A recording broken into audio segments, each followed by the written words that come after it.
Have you ever wondered why some people walk into a room and instantly command respect without even saying a word? It's not their clothes, it's not their status, it's not even the money in their pockets. It's something far more subtle, something invisible yet undeniable. It's the energy of self-mastery. When a person has learned to control what comes out of their mouth, how they handle their moods, the way they treat money, and most importantly, the state of their mind, everything about them changes. They no longer chase after respect. Respect chases them. Think about it. Most of our struggles in life don't come from the world outside. They come from the storm within. A careless word spoken in anger can destroy years of trust. A mood left unchecked can sabotage an entire day or even a relationship. A reckless decision with money can keep you trapped in cycles of fear and scarcity. And a restless mind, it can rob you of peace, even when life is good. But imagine if you could reverse this. Imagine if instead of being pulled in every direction by impulses and emotions, you became the one holding the reins. That is the essence of Zen. Not controlling the world around you, but mastering the world within. For centuries, Buddhist teachers have whispered the same truth. Freedom does not come from adding more to your life. It comes from removing the unnecessary. True strength is not found in conquering others, but in conquering yourself. The monk who chooses silence when provoked is stronger than the soldier who wins 100 battles. The person who keeps their mind steady when everyone else is lost in fear has already found a kind of wealth the world cannot take away. This journey we are about to begin is not about suppressing who you are. It's not about denying your emotions or rejecting the material world. It's about awareness, about learning to recognize the hidden forces that quietly shape your life, and then deciding with clarity which ones you allow to stay. Because here is the truth. If you don't learn to control your mouth, someone else will suffer from your words. If you don't learn to control your moods, you'll hand the steering wheel of your life to every stranger who crosses your path. If you don't learn to control your money, money will control you. And if you don't learn to control your mind, you will forever be a prisoner of your own thoughts. Self-control is not punishment, it's liberation. It's the key that unlocks the door to dignity, peace, and a life lived with intention. So pause for a moment, take a deep breath, ask yourself, what would my life look like if I could hold steady no matter what storm arrives? What would change in my relationships, my work, my inner world, if I truly learned to master my mouth, my mood, my money, and my mind? This is not just philosophy. This is practical wisdom. The kind of wisdom that can change the way you speak, the way you act, and ultimately, the way you live. And it all begins here, with the decision to stop giving your power away and to start cultivating the strength that was always inside you. Words are like arrows. Once released, you can never take them back. They can heal or they can wound. They can build bridges or they can burn them to ashes. And yet most of us treat words carelessly, spilling them out in anger, in gossip, in meaningless chatter that drains both ourselves and everyone around us. We forget that every word carries energy, and energy, once unleashed, always leaves a mark. Think about it. How many times have you regretted something you said? Maybe it was a sharp comment to someone you love. Maybe it was a joke that went too far, or maybe it was a promise you never truly meant to keep. The words were small, but the consequences, they weren't. Now imagine the opposite. Imagine a person who speaks rarely, but when they do, the entire room falls silent. Their words carry weight because they are not scattered. They are not wasted. They come from a place of clarity. That is the power of restraint. That is the strength of knowing when to stay silent. In Zen, there is a teaching called right speech. It means speaking only what is true, what is necessary, and what is kind. Not to impress others, not to fill the silence, but to honor the energy behind your voice. The mouth is like a gate. If you guard this gate wisely, your energy grows stronger. If you leave it unguarded, your strength leaks out with every careless word. Some of the greatest leaders in history were not the ones who spoke the loudest. They were the ones who spoke the least, but made every word count. A single sentence from them could move nations. Not because they were born with magical tongues, but because they understood this. Silence is power and words are sacred. Ask yourself, do I control my words or do my words control me? Do I use my voice to inspire or do I scatter my energy in endless talking? When you learn to hold your tongue, something beautiful happens. You begin to listen more. You start hearing what others truly mean, not just what they say. You discover the hidden emotions between the lines, and with listening comes wisdom. The world doesn't need more noise. It needs more depth. It needs people who speak with honesty, precision, and care. Your words should be like seeds. You plant them and they grow into something meaningful. So the next time anger rises and you're tempted to lash out, pause. The next time you feel the urge to speak just to fill the silence, pause. Ask yourself, will this word heal or will it harm? Will it add light or will it cast a shadow? Remember, silence is never empty. Silence is full of energy, full of presence. And when you choose silence over wasteful words, your presence begins to shine even stronger. Because in the end, controlling your mouth isn't about talking less. It's about speaking better, speaking wisely, speaking from a place of strength rather than weakness. And once you learn the discipline of your mouth, the next challenge naturally arises, the challenge of your moods. Because what good is a quiet mouth if inside you are still boiling with storms? A quiet mouth is powerful. But what happens when silence on the outside hides chaos on the inside?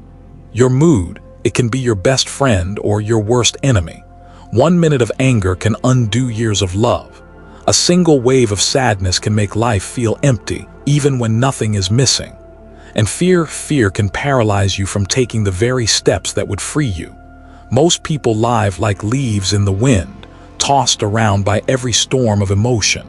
Someone insults you, and instantly your chest tightens, your voice rises, your peace shatters. A plan fails, and suddenly frustration burns through your mind until you can't think clearly. In those moments, who's really in control, you or your mood? Zen teaches that emotions are like clouds. They drift into the sky of your mind, sometimes dark, sometimes bright, but always temporary. The problem is, we forget this. We mistake the cloud for the sky. We let a passing mood define our entire reality. Have you ever noticed how a bad mood makes the whole world look different? The same street, the same people, the same job, it all feels heavier, but nothing out there changed. Only your mood did. That's how much power it holds. So how do we take back control? Not by fighting our emotions, not by pretending they don't exist. Suppression only makes the storm grow stronger. The way is observation, awareness. When anger rises, don't be quick to react. Just watch it. Feel the heat in your chest, the tightening in your jaw, the thoughts racing through your head. Don't judge it, don't push it away, just observe. In that observation, a gap appears, a space between the mood and your response. And in that space, you are free. Think of it this way. You are the driver of a carriage and your emotions are the horses. If you let them run wild, they'll drag you into the mud.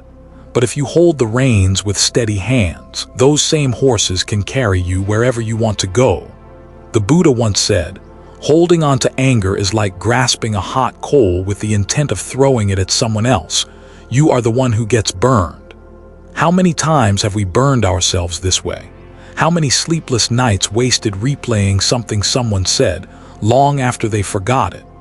True strength is not in never feeling anger, sadness, or fear. True strength is in noticing when they arise and choosing not to let them rule you. When you can smile in the middle of frustration, when you can remain calm in the face of provocation, you have discovered a freedom most people never taste. And here's something powerful. Your mood doesn't just affect you. It radiates outward, touching everyone you meet. Walk into a room angry and the whole room feels heavier. Walk in calm and grounded and suddenly others feel calmer too. Mastering your mood is not just self-discipline, it's an act of compassion for the world around you. But remember this, moods are not permanent. No storm lasts forever. The practice is simply learning not to get swept away. Like a mountain standing steady as clouds drift past, you too can remain unmoved while emotions come and go. So the next time life tests you, and it will, pause, breathe deeply. Notice what's rising inside you, but don't let it take the wheel. Choose your response instead of reacting blindly. That is the essence of mastering your mood. Because once you can hold your emotions steady, your life begins to change. Decisions become clearer, relationships become lighter, and peace no longer feels like something you're chasing. It becomes something you carry with you. And as we step further into this journey of self-mastery, there is another force we must confront. One that quietly shapes so many of our choices, our opportunities, and even our freedom. That force is money. Emotions shape the way we experience life, but money shapes the way we move through it. Think about it. How many arguments, sleepless nights, or broken relationships have been caused by this one force we call money? Some see it as a blessing, others as a curse. Some worship it, others despise it. But at its core, money is none of these things. Money is energy, nothing more, nothing less. It's the material form of exchange, a reflection of trust, effort, and value. It's not evil, it's not holy. It simply amplifies what is already within us. In the hands of a wise person, money creates freedom, security, and generosity. In the hands of the reckless, it fuels greed, fear, and endless craving. The truth is, money itself has no power until we give it power. It cannot think, it cannot feel, but it can shape your destiny if you let it control you instead of you controlling it. Most people live in one of two traps: chasing money endlessly as if it will finally bring peace, or ignoring it completely and suffering from constant scarcity. Both are forms of slavery. Zen teaches us balance, to see money as a tool, not a master, not a savior. A tool like fire. Fire can warm your home or burn it to ashes. The difference lies in how you handle it. Ask yourself, do you control your money, or does your money control you? Do you spend from awareness or from impulse? Do you see money as a way to serve your life's purpose, or have you allowed it to become the purpose itself? Every dollar is a choice, a seed you plant into the world. Where you direct it determines what grows in your life. Spend recklessly and anxiety grows. Invest wisely and stability blossoms. Use it with compassion and joy multiplies. But here's the hidden wisdom. Controlling your money has less to do with numbers and more to do with mindset. You can give a person a fortune, and if their mind is restless, they will lose it. You can give another person only a little, and if their mind is disciplined, they will grow it.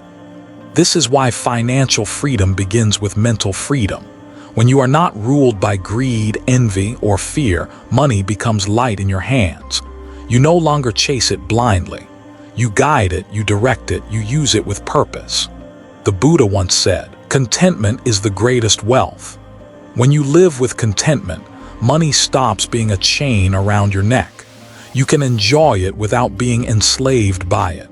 You can let it flow without clinging to it. You can save, share, and spend with balance. And something profound happens when you master this.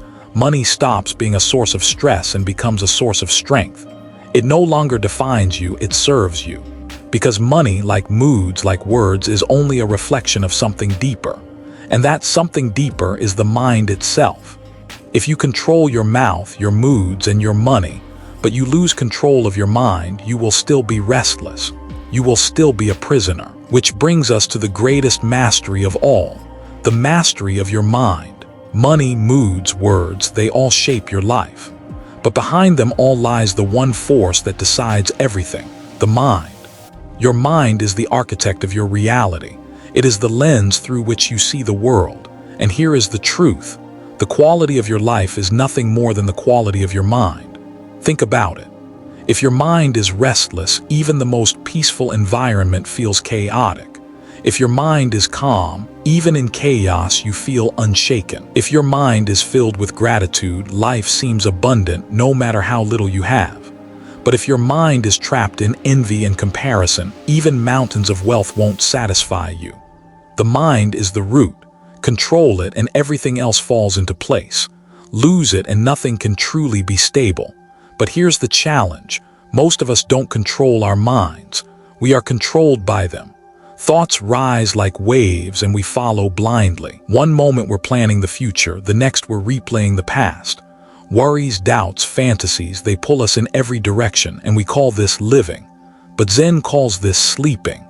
A sleeping mind is a wandering mind. It runs on autopilot, repeating habits, fears, and stories without awareness.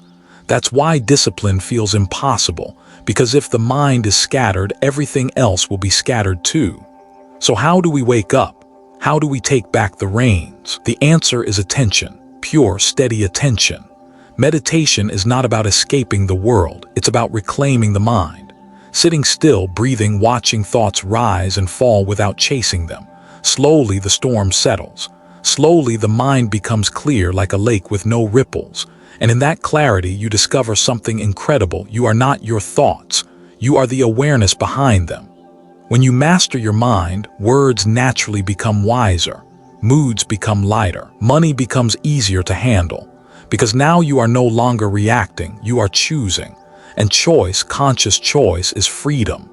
The Buddha compared the mind to a wild elephant. Untamed, it destroys everything in its path. But when trained, it can carry the heaviest loads with grace. The same is true for you. An untamed mind will drag you into anger, greed, and fear. A disciplined mind will carry you into peace, wisdom, and joy. And here is something most people overlook. Mastering the mind is not about force. You cannot bully your mind into silence. You guide it gently, consistently, like training a child. Every day, every moment, bringing it back to awareness. That is the discipline, because the mind is the soil from which every action grows. If the soil is poison, no seed will flourish. If the soil is pure, everything planted thrives. So ask yourself, am I the master of my mind or the prisoner of it? Do I control my thoughts or do they control me? The journey of discipline begins and ends with the mind. And when you learn to master it, you hold the key to every other mastery in life. But mastery of the mind is not just for the sake of personal peace. Once the inner ground is steady, a new question arises. How do you bring this clarity into the way you live, the way you act, the way you meet the world? That question leads us to the next step, the control of your habits. Because what you do repeatedly becomes who you are. There is a kind of strength that doesn't shout, doesn't argue, doesn't demand attention. It's the strength of silence. Let me share with you a story. Long ago, a young monk was living in a small Zen monastery.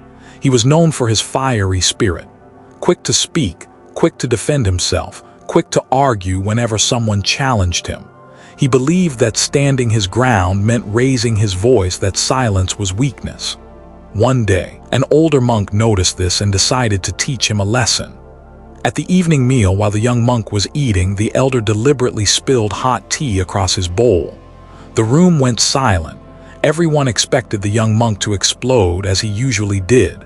His pride was touched, his food ruined.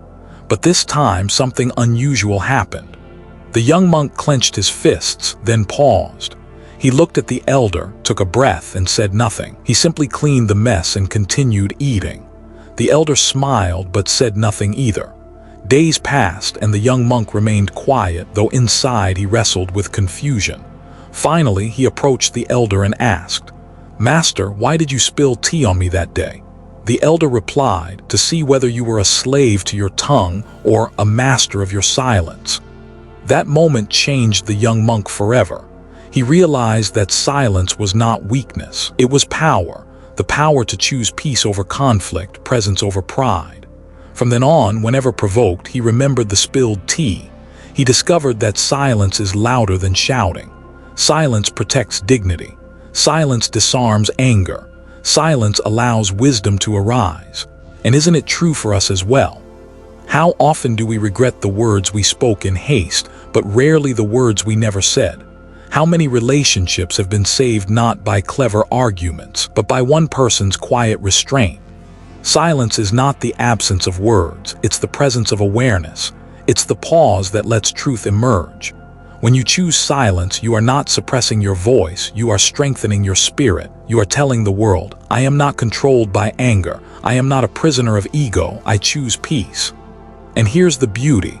Silence not only changes you, it changes the people around you. An argument needs fuel to burn. When one side goes quiet, the fire dies. In silence, the space for understanding opens. This is the true strength of silence. It is not passive, it is active, it is powerful. And yet silence is not just for conflict. It is also the doorway to inner clarity. In silence, you hear your own mind more clearly. In silence, you notice the rhythm of your breath, the beating of your heart, the subtleness of life itself. Silence is where wisdom speaks the loudest. The young monk learned this through spilled tea. But we can learn it every day in traffic, in arguments, in the small irritations of life. Every moment is a chance to practice silence, not as avoidance but as mastery. So remember this. Sometimes the most powerful voice you can use is no voice at all. And when silence becomes part of you, something greater begins to unfold. Because silence is not only about holding back words, it is about conserving energy, redirecting it, and turning it into true inner strength. And that takes us deeper into the journey of discipline, into the quiet but unstoppable power of focus. Silence teaches us to hold our tongue. But what happens when life itself shatters something precious in our hands? There is an old Zen story about a beloved teacup. A monk once owned a simple porcelain cup. It wasn't made of gold, it wasn't decorated with jewels, but to him it was priceless. He had used it for years, holding it every morning as he drank his tea. Over time, he grew deeply attached to it. One day, while washing the cup, it slipped from his hand, fell, hit the ground, and shattered into pieces. In that moment, he felt anger rising. His mind screamed, "Why wasn't I careful? Why did this happen? This was mine." But then he paused, he looked at the broken cup on the floor, and slowly a smile appeared on his face. "Of course it broke," he whispered. "That is the nature of cups. Someday they always break." In that moment, his anger dissolved. His sadness turned into acceptance. The cup was gone, but his peace remained. The story of the broken cup isn't about loss, it's about awareness. Everything in life is fragile. Relationships, health, possessions, even our own bodies, one day they will change or end. When we cling too tightly, our moods rise and fall with every crack, every loss, every disappointment. But when we see clearly, when we accept impermanence, our moods no longer control us. Instead of being dragged into anger or despair, we respond with understanding. Think about it. How often does your mood depend on things outside your control? Someone says a harsh word and your day is ruined. A plan falls apart and your joy vanishes. A small loss feels like the end of the world. But just like the broken cup, these moments are part of life's nature. They were always meant to happen. When you shift your perspective, something changes. Instead of "why me?" you begin to say, "Of course. Of course people change. Of course plans fail. Of course things break." And instead of collapsing with them, you stand steady. That is the true control of mood, not suppressing feelings but seeing them through the lens of wisdom. Knowing that anger is just a passing wave. That sadness is a cloud drifting across the sky. That joy, too, is temporary, like sunlight before the rain. The monk who lost his cup didn't lose his peace, because he understood. The cup had already been broken the moment it was made. He simply lived in gratitude until the day it happened. And maybe that is how we should live, too. With gratitude for what we have now, with acceptance for when it ends. Silence keeps us from harming others with words. But understanding impermanence keeps us from harming ourselves with moods. Together, they form a shield of inner strength. And when you learn to live with this shield, you begin to see that control is not about resisting life, but about flowing with it. And this flow leads us to another mastery, the mastery of discipline itself, not just in moments of silence or brokenness, but in every repeated action that shapes who we become. Discipline is not just about silence. It's not just about moods. It's also about the way we handle energy in its most visible form, money. Let me tell you a story. There was once a man who earned enough to live comfortably. Every month his salary came in. Yet somehow, by the end of the month, he always found himself struggling. His wallet was empty, his savings were gone, and he couldn't understand why. One day he went to a wise teacher and asked, "Why is it that no matter how much I earn, it always disappears?" The teacher handed him a clay pot filled with water and said, "Carry this home. The man lifted the pot, but as he walked, he noticed water dripping down his arm. He looked closer and saw small cracks along the pot. By the time he reached home, half the water was gone.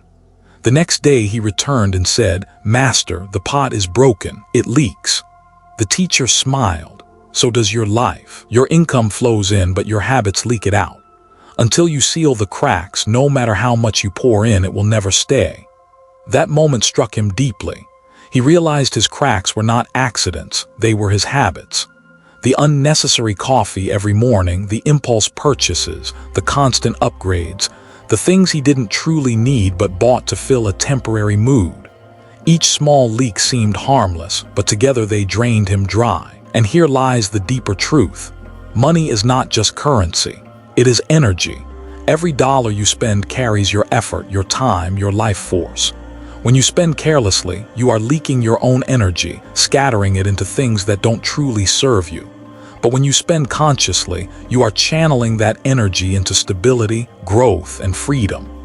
The Buddha taught about mindfulness not only in meditation, but in daily living, and spending is one of the clearest mirrors of mindfulness. Do you spend to impress others or to nourish yourself? Do you buy out of craving or out of clarity? Because money itself is neutral. It's neither good nor bad. It simply amplifies your habits. If your habits are unconscious, money magnifies chaos. If your habits are disciplined, money magnifies peace. The cracks in your pot may look different from someone else's. For some, it's luxury items. For others, it's constant dining out, endless gadgets, or the subtle drain of subscriptions they never use.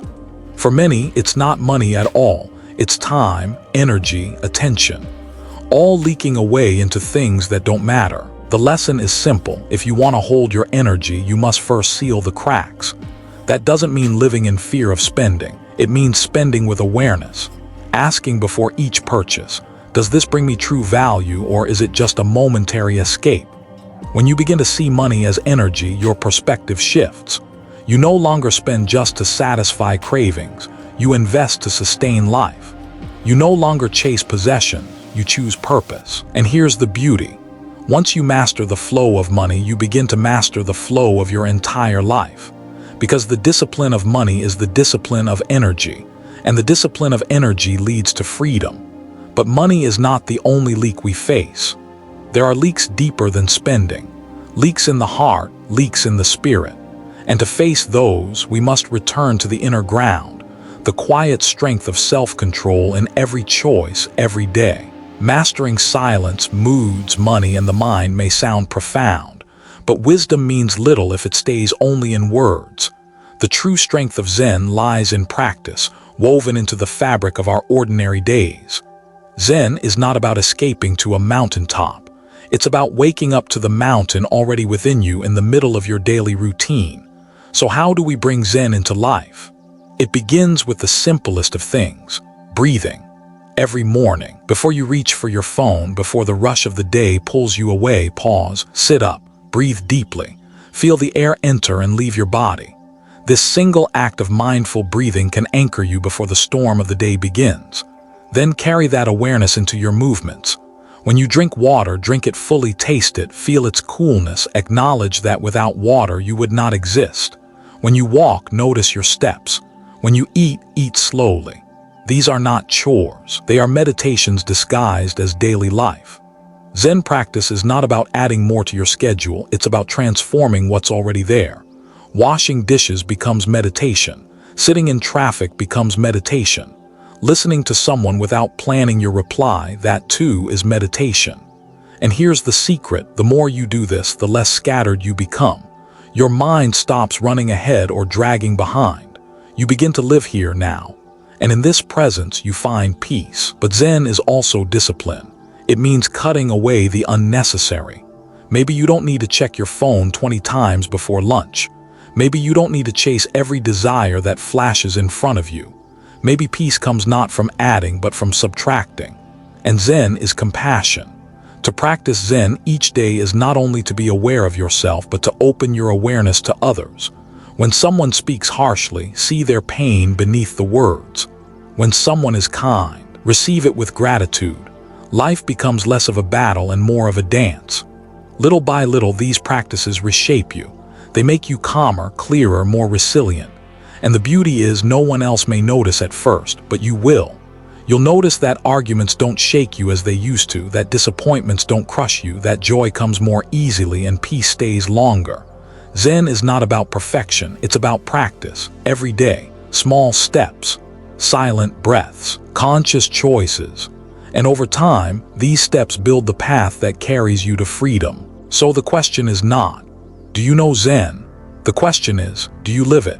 And if you live it, if you breathe it, walk it, speak it, and embody it, then slowly, gently, you become what Zen has always pointed to, a being at peace, even in the middle of chaos.